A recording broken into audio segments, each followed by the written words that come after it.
What is up, Flick fans, and welcome back to my channel. We have covered Phase 1, we have covered Phase 2, and now we have entered Phase 3 of the MCU, and today I am joined by one of the best YouTubers out there. I had a blast doing Phase 2 with Sean. Today I have a brand new special guest, and that is Chris from 3C Films. I am so pumped to have you on the channel, man. How are you doing today, and are you excited to talk about Phase 3? Oh, well, first of all, thank you so much, Austin, for letting me be here. What is up, Flick fans? Let me say I completely respect what you do here on your channel. The amount of hours you spend on Netflix blow my mind, man. So, Thanks, man. So, of course, I'm here pumped to be talking Phase 3 with you. Just really, thank you for having me. Oh, dude, listen, it is a complete honor of mine. I love your work. When you came on the Flick Fan Awards and gave one of the best presentations of anybody, I was so thrilled to have you on there. But to have you here talking about the MCU and specifically Phase 3 is something that I'm very excited about and something that I think a lot of people are anticipated for because we've covered the first two phases on this channel and now we are getting, guys, we are so close to Endgame. I can almost taste it, and we are going to lead up today to that point. We're not going to talk about that movie specifically yet in terms of how we feel about it because we haven't seen it, but in terms of anticipation, Chris, I want to know, how pumped are you for Endgame at this point in time? My God. It is the culmination. It is the end. I am more excited for this than anything else ever put out, you know? I mean, just to think, I was 14, 13 when this all got started and how your life changed and how those movies accumulate with your life and memories. Like, I am super pumped. I want to see how this all ends, and I could not be looking forward to it more.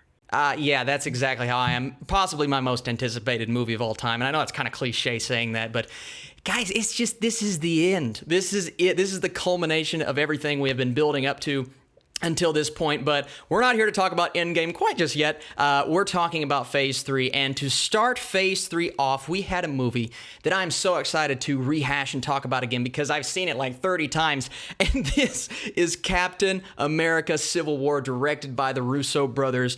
Chris, you know, this is something I've never talked to you about, well, any of these movies, but this is a movie that I am particularly very passionate about, so I'm interested to see, what are your thoughts on Captain America Civil War?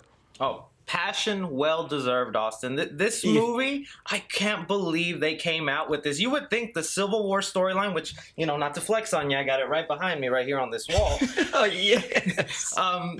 That they use that as the third installment for a Captain America movie. That storyline is something for an Avengers film. Like, you just think that's a huge event. And I had my doubts, but after Winter Soldier and seeing what the Russo brothers were able to accomplish, it was no doubt they were going to do a great job. And then accumulate that this was the time they said Spider-Man is in the MCU and we're going to see him, him being my favorite of the Marvel characters. It's a movie that deserves all the passion. It's such a great point to bring up because not only did you have Spider-Man, you brought in Black Panther, you're bringing in all of these characters, and it's really the first time we had seen that in a movie that wasn't titled The Avengers. This is a Captain America story, and the movie really puts him at the forefront of the film and brings in a villain that, you know, some people will argue is just an element of the plot that's trying to move it forward, and I understand that, but in my opinion, one of the real villains of this film is Tony Stark, right? Even though some of the audience is going to look at where he's coming from and agree with him, but I think that's the brilliance of this film, and I think that's what the Russo brothers did so well, is they gave you those story aspects of, oh, is Captain America the hero and Iron Man the villain, or vice versa, and some people felt that way coming out of the movie. They were on Tony Stark's side. But just the action and the airport scene, Chris, I'm curious to know, how do you feel about the airport scene? I know you probably like it, but how do you feel about this scene in particular? That is a scene I have reserved on YouTube for when I'm feeling down, when I'm feeling gloomy. You put that on, man. It puts you in a good mood. Just to think, you know, one day we sat in the theater and just witnessed all that happening. Kudos to them. And I also want to mention, this was one of the last good Marvel movies that use hand-to-hand combat. Now, not saying any of the action used in the rest of the movies are bad, but what the Russo brothers do with actual fist fights, it's great. And to see all that in the airport fight, it was fabulous, man. It's a beautiful, and that's a great point too, because, you know, as much as I love Infinity War, it's a lot of, you know, our heroes versus this big bad, or our heroes versus these little minions, if you will. But in Civil War, we get hand-to-hand combat in the vein of what Winter Soldier gave us, and it just, it flowed so well. I thought the execution of this movie, bringing all of these elements together, was just glorious. So I think you guys can tell that both of us love this movie. And now we move on to later in 2016 when Doctor Strange came out. We moved from this big amalgamation movie to a smaller film with not a smaller character, but a character that nobody had ever seen on the big screen before, directed by Scott Derrickson.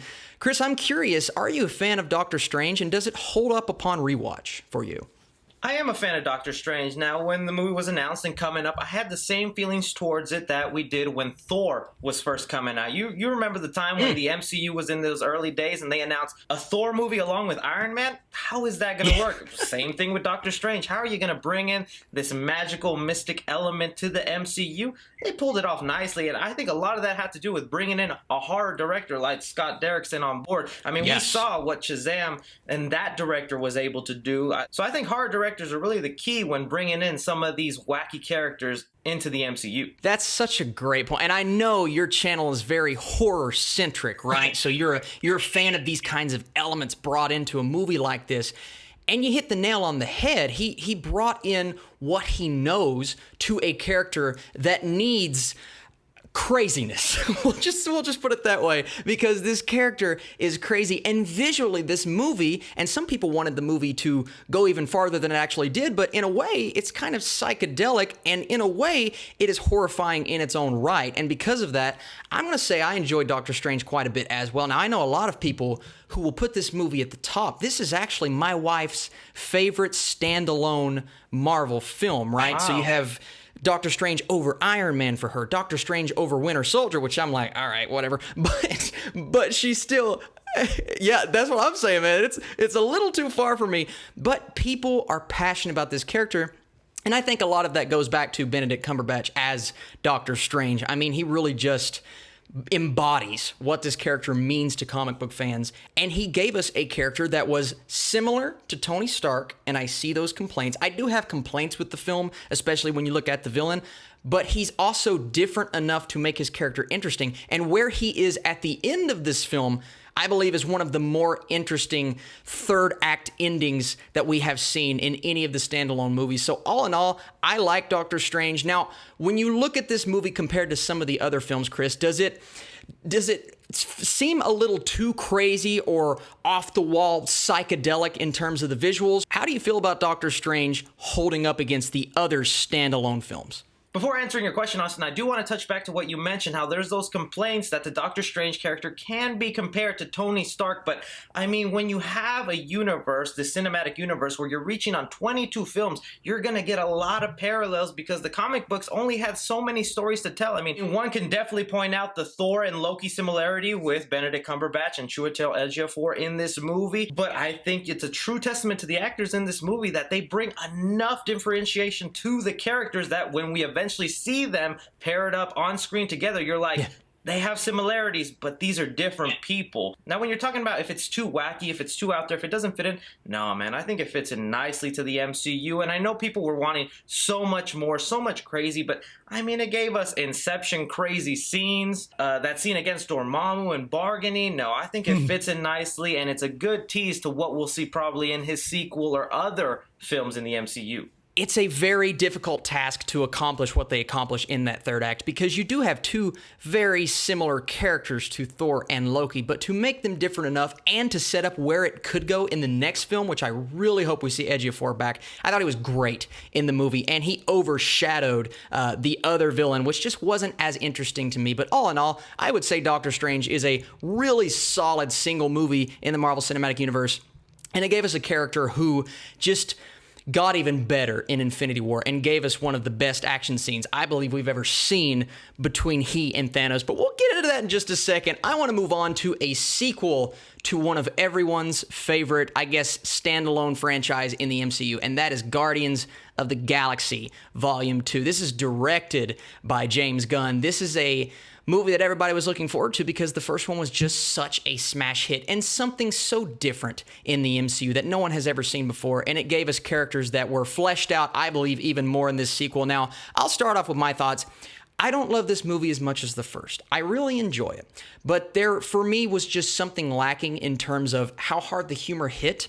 and how certain characters interact with other characters, but I still enjoy the movie. Chris, I'm curious, how do you feel about Guardians Volume 2? Wow, that surprised me to hear that you didn't love it as much. I completely adore this movie. I thought it was a nice little sequel and standalone to the Guardians. It didn't feel like it really needed to connect to everything MCU, that this was just their separate story. But yeah, I guess I see what you mean. I mean, with the success the first Guardians had, I'm sure Marvel let James Gunn, as Guardians should always be directed by James Gunn, Disney. Just saying that.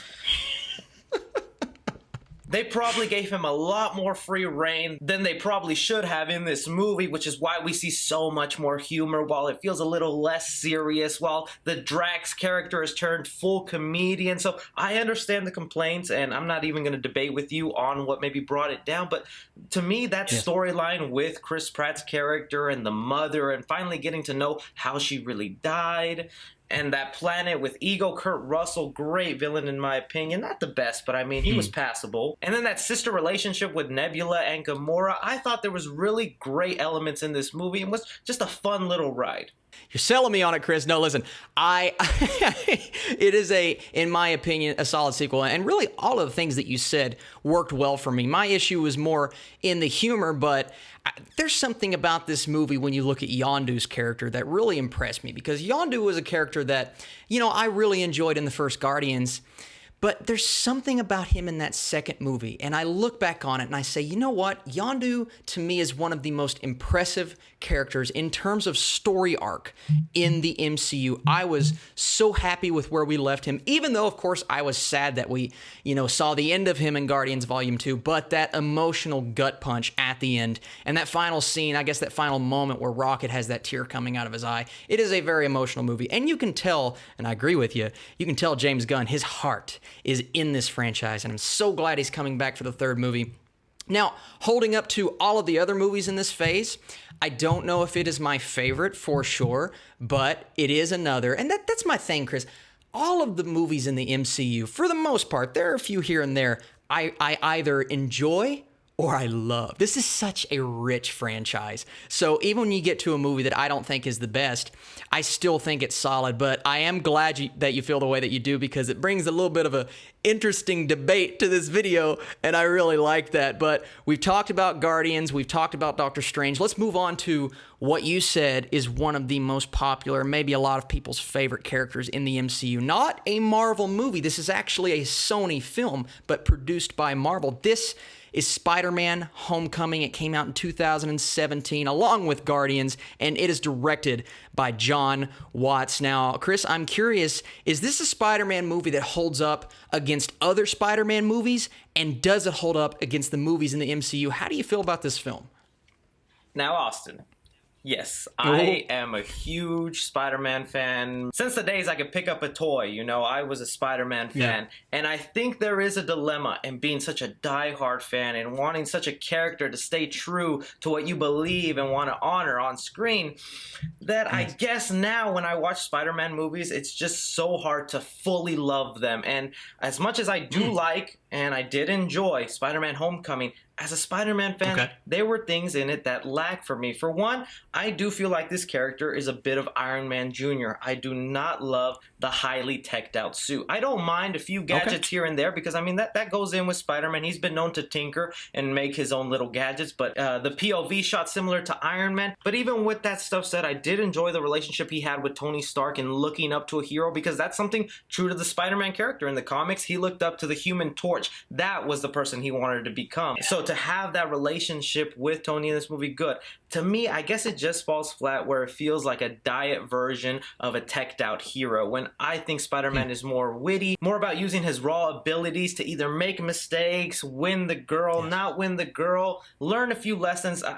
To me, I still really enjoy this, but I felt it was lacking in the true Spider-Man spirit. That is an interesting point. And you know what? You share that with many other people, because those are the complaints that I've heard about the movie, is he really does, and I kind of agree with that point. He does feel a bit like Iron Man Jr. I, for one, I like the different take on the character, just because we've had so many different incarnations of Spider-Man, and it's nice to see something go in a bit of a different direction, and it does make sense introducing him, that Tony Stark is really the one, and I would say it benefits Tony Stark's character maybe a little more than Peter Parker's character because it gave him that story arc in Avengers Endgame or Avengers Infinity War when you felt that emotion when he lost Peter Parker. So benefiting other characters instead of Spider-Man, it may not be the best thing for a Spider-Man movie, but I still really enjoyed the film, and a lot of it has to do with the fact that it was a John Hughes, who I'm a massive fan of his movies. It felt like a John Hughes just kind of growing up in high school movie and what it means to be a high schooler. And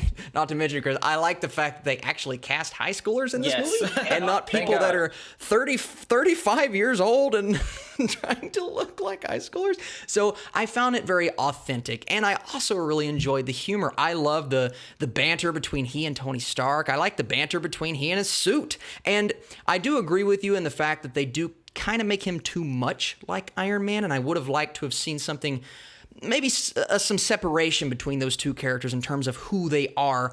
But overall, I found this movie really enjoyable, really fun, different than anything we have seen before. But you look at the Spider-Man movies in general, and you have, Tobey Maguire's Spider-Man, which is different from Andrew Garfield's, which is different from maybe my favorite Spider-Man movie ever, Into the Spider-Verse. Yes. Goodness gracious, what a great movie. But I just like the different take on the character, and I'm excited for the new film because I think Jake Gyllenhaal is going to be a great Mysterio. Now, Chris, I know we've already talked about this movie enough, but in my opinion, this is one of those movies that doesn't have an impactful action scene, even though it has an impactful villain. What were your thoughts on Michael Keaton as the Vulture? Michael Keaton, first off, that's my Batman. I grew up with his Batman. He'll always be my Batman. I like that. But as far as him as the villain, I thought he did a great job, and I love the little twist. And spoiler, sorry, but I mean, this is what we're doing here. No, you're good, man. You're good. I do enjoy the little twist in the movie and the relationship he ended up having with Peter. That little car ride when he's driving them to prom or that dance they were going to, sorry. Yeah, I enjoyed Michael Keaton a lot, and you cannot mention how great Tom Holland is as Spider-Man. Whether I enjoy what they did with the character or the little tweaks here and there that I complain about, Tom Holland, no doubt, earns the right to be called Peter Parker, just like Tobey, just like Andrew Garfield, who I think Andrew is my personal favorite, but all of them are great in their own little way. So yeah. And that's such a good point, too, is that scene in the car I thought was just one of the best representations of what the Vulture should be and how he affected Peter Parker psychologically more than just physically. So I really love that representation, and I really enjoyed this movie. Now we move on to another 2017 film, and this was a Taika Waititi directed movie called Thor Ragnarok. And the first two Thor movies for me, I liked the first one, and I thought the second one was a bit of a disappointment. Thor Ragnarok comes out and blows a lot of people's minds. Chris, did it blow your mind? Yeah, it did. It changed the character in a real different way. I wouldn't say Winter Soldier way, but it brought a different dynamic to what this Thor character can be. You don't need to reboot a character to give him a whole different personality, a whole different look. Yes. You just make it fit into the continuity, and that's what they were able to do here with the Thor, because as much as I do like Thor 2, it was a bit of a misstep, and it felt like if I see another one of these, I might be falling off the Thor angle. But what Taika Waititi was able to do, and I know some people call it a Guardians ripoff, I really don't see that. I mean, Thor has always technically been a space character. He's not living in the clouds. I thought this film was phenomenal, and including the Hulk, yeah, I love me some Hulk butt in this movie. I watched this movie and I really enjoyed it the first time I watched it. But for me, there was something missing. But the more that I watched this film, the higher it moves up in my rankings of the Marvel Cinematic Universe. I'm right there with you, man. I love this movie. I think it is so great. It perfectly captures what the character of Thor is now and what he should have been all along. He has this sense of humor to him, but he's also epic and godly, as Thor should be. And the mix of humor and I guess that epic nature that I was just talking about, for me, is perfection. And it all comes down to Taika Waititi's direction. You know, the guy he's always done this low-budget, just kind of in-your-face humor-style films, but very different because he's always been based in, like, New Zealand and not America. But I love what he brought, those elements, to this movie and capturing the character of Thor, what he should have been all along, in my opinion, I think is perfect. And like you said, Hulk is great. That in battle, you talked about YouTube and looking things up. This might be the thing that I've looked up the most, is that end scene when he's coming down and all of the lightning and he's capturing what it means to be this character of Thor, man. I love that so much. And I found this movie to be very impressive from a visual standpoint, and not being a Guardians ripoff, which I know some people will say that it is, but I do think it stands on its own as this epic Thor movie that I've been wanting to see for so long, and I didn't even know it. Now, my question to you is, how did you feel about certain major things that happened in this movie? Whether you're looking at Odin's death or the rise of Hela, did it capture the epic tone, or was it more of a comedy for you? No, it did capture the epic tone to me. Of course, there were a lot of great comedy elements in the movie, but when you had those big changes that you're like, they gotta fix this. This changes the MCU. Of course, we're talking about Asgard being gone. It makes you wonder what's going to happen. Is it going to be addressed in Endgame? So I think it proves that Marvel still has stakes in these solo movies that will affect the overall atmosphere of the MCU. I completely agree. Stakes. That is something that Thor Ragnarok captured, I believe, perfectly. Now, we're talking about stakes, and one movie that I find so epic every time I go back and rewatch it from a smaller film standpoint, because it is kind of contained in its own way. But we're talking about Black Panther, and this actually, a lot of people, everybody knows this. This is the first superhero movie to ever be nominated for Best Picture, and this movie came out February of 2018, directed by Ryan Coogler. I thought beautifully, and I will start off with this one, man. Black Panther to me is one of those movies that and I know it's got its haters and people who didn't love the film, and I get that. I just think the direction of this film outshines other Marvel movies so much that you have to appreciate it from that standpoint. The color, the battles, the hand-to-hand combat, which we didn't get as much of as I wanted to, especially from seeing that trailer and what he did in Civil War, but we still got this epic film and this climax with his cousin, so it's that family element that you know and love. That battle, I believe going into the third act, I thought was just so awesome, and the way that this movie ends off, I'm curious to know, do you like Black Panther as much as some other people, or is it a bit overrated for you?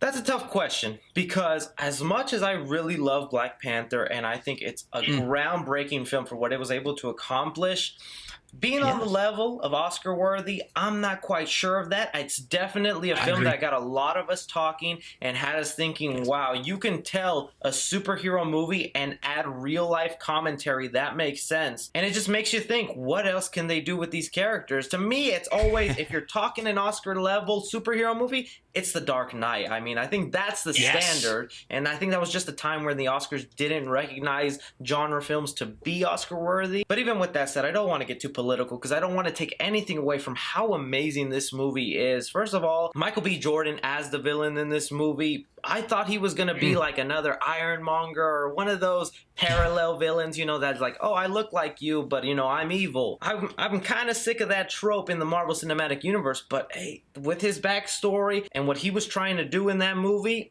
it works. Yeah, it does. He, up until Thanos, I mean, he was competing for that #1 villain spot with Loki for me. I mean, he's just so good. And it's Michael B. Jordan, so you know he's going to be good in the film. But the way that he encapsulated anger, pure, unadulterated anger towards Wakanda really as a nation, but towards his cousin, was just awesome. And I love the way the movie ended off. And, you know, we're kind of running short on time, so I want to get into the next film. We journey into, from Black Panther, a movie that has really kind of set the standard at this point. I know it's only been a year for these team-up films, but Avengers Infinity War was a film that, you know, I knew it would work, but I just didn't know how good it could work. And we had the Russo brothers, so you have that. You have an awesome cast, man. I love this movie, and I love it the more that I watch it, and there are just so many elements of it that work. And now I know there's too much for some. Some people say it's just a kind of just this weird culmination of many different scenes and many different plot points, but I thought the Russo brothers handled it so well. Chris, I want to know, man, how much do you love Infinity War, if you love it? Of course I love it, Austin. Don't even ask me that again. But Yeah, man, and of course, but how do you not, with what, over 80 different characters that are all worthy of their own standalone movies? How do you not have a crazy. little jumble here and there? And they still ran that movie smoothly. And thank God it is on Netflix, because I could just pop that puppy on at any time and see my favorite things. No need to get on YouTube. But the thing I absolutely loved is almost the entire film was a complete surprise. Almost every scene, you're like, whoa, they're doing this, they're doing that. And the stakes in the movie and how far they go. And that killer ending, man. It's a film that really pushes the limit and separates what it means to be a fan of the cinematic universe and to come in as a casual fan, because this movie was truly made for those who stuck around all these years. Chris, I love the point that you made about Netflix, because for me, even though this really is one of the biggest movies ever made in terms of box office, and hopefully Endgame will break those records, but this opened up the doors, and I'm going to use an example. One of the guys that I work with, he did not see Infinity War in the theaters. When it came on Netflix, he watched it without watching a lot of the other Marvel movies and told me how much he loved it and said, I'm going to go back, I'm going to catch up, and I will see Endgame in the theaters. Now, that has happened before with other smaller movies. You had Thor Ragnarok come on Netflix, this and that, but when Infinity War comes on there, it really opens up the door for an entirely new group of people who rarely goes out to the theater and catches a movie unless they're super interested in it. These guys are going to go see Endgame now. And that, to me, says that the box office numbers that Infinity War hit could be eclipsed because of this brand new audience. So I think that's an awesome point that you made, and it really is a movie that does just that. It sucks people in who haven't paid attention to every film, and then the ones who have, it's just the season, well, it's not the season finale, but we're getting close to the season finale, and it did something that no one ever thought they would do. Thanos snapped his fingers. The biggest event maybe in comic book history in terms of the Avengers universe, and it happened. We've lived through it, and now we get to see what happens next, man, and I'm so excited for it. But we still have 2 more movies to cover. Let's go from something massive to something a little bit smaller, and that is Ant-Man and the Wasp. This is the sequel to, of course, Ant-Man, and I was so excited to see this character back. Now, this movie is directed by Peyton Reed once again, and it brings in the Wasp as a main player, hopefully in this universe going forward. Chris, I'm curious to know, did this movie measure up to the first one, and is it a solid sequel? Now, I don't know if it's just because Infinity War was the last movie I saw before seeing this that you just jump into it going, okay. I couldn't get all the way into it, man. I love Paul Rudd. Okay. I love the character of Ant-Man. I love the character of the Wasp. The story seemed simple and fun enough. The comedy was good, but at the end of the day, I thought to myself, I don't know if I needed that. I feel like I don't really want to rewatch it. I feel like if they do or don't make a third one, I'll be just fine. So unfortunately to me, this was the one that I just felt, okay, I see maybe you have to introduce the Wasp in here, but it just didn't really catch my attention. I get that, man. It's one of those, to me, that was a bit overhyped because, especially when you're looking at Rotten Tomato score, did you know this actually got a higher Rotten Tomato score than Avengers Infinity War? Oh my God. And yeah, I know. And to me, that kind of blows my mind. I liked this movie. I thought it was good. Solid sequel. Not as good as the first.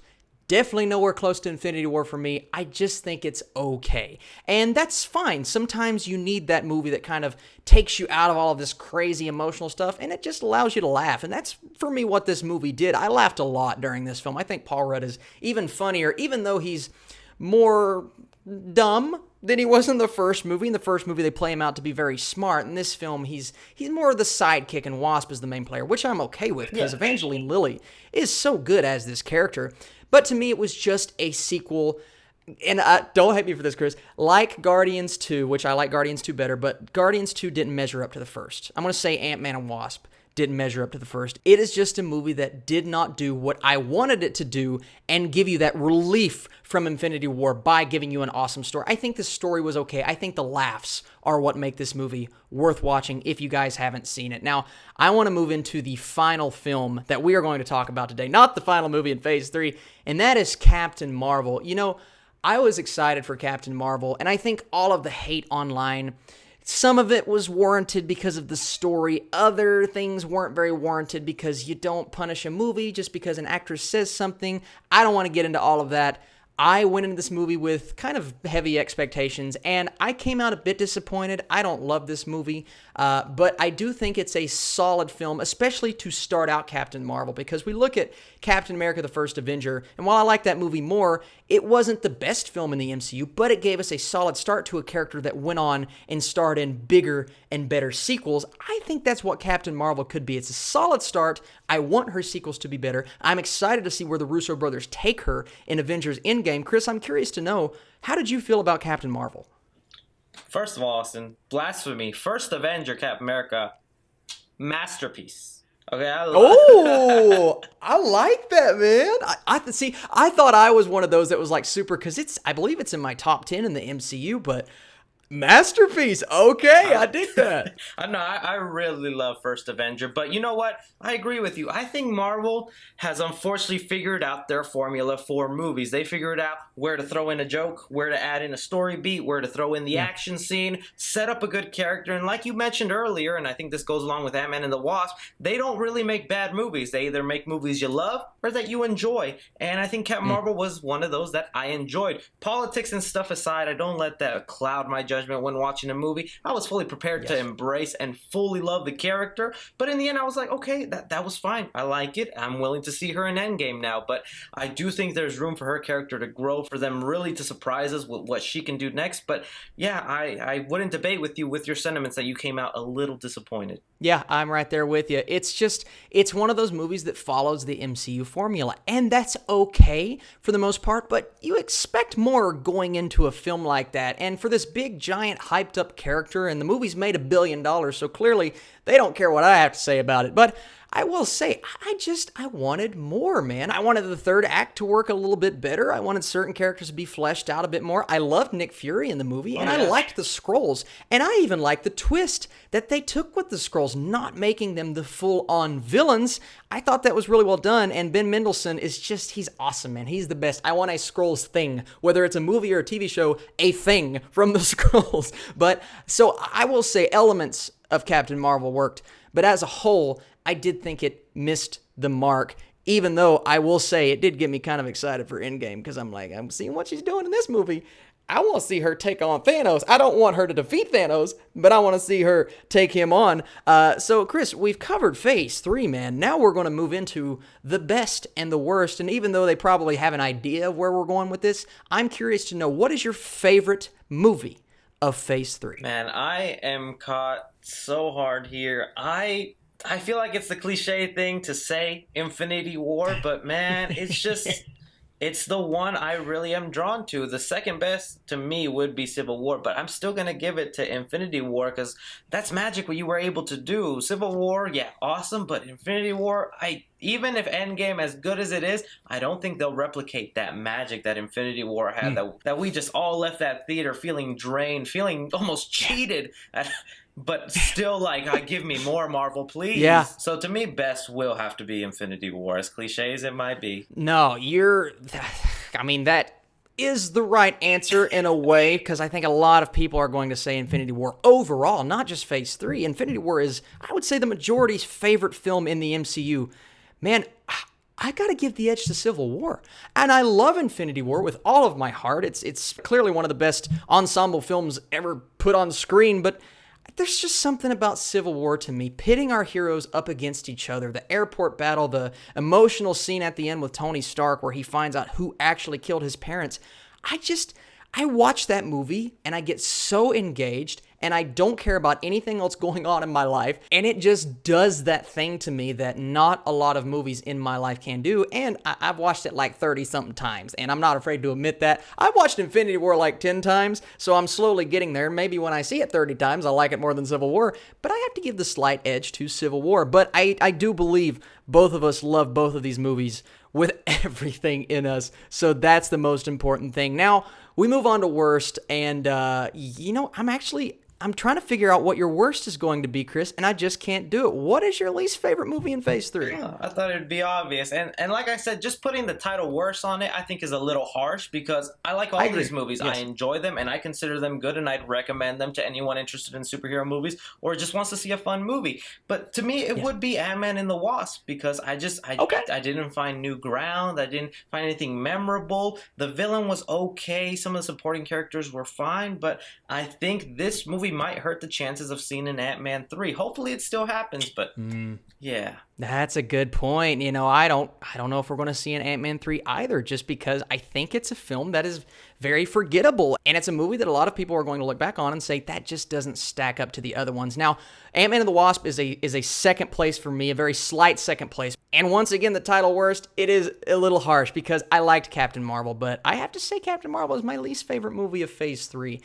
There was just something missing for me, and that something is something that I want to see in a different film, something that I want to see in Endgame with that character, but I didn't get it in this movie, and because of that, I have to say it is my least favorite, even with a slightly positive score for me. So that's it, guys. Those are all of the movies in Phase 3, except for Avengers Endgame. And Chris, one more time, I want to get your thoughts on, we're about a week out filming at this point. I know we'll be closer when this video actually comes out. What is your anticipation level right now for Endgame, and who's going to die?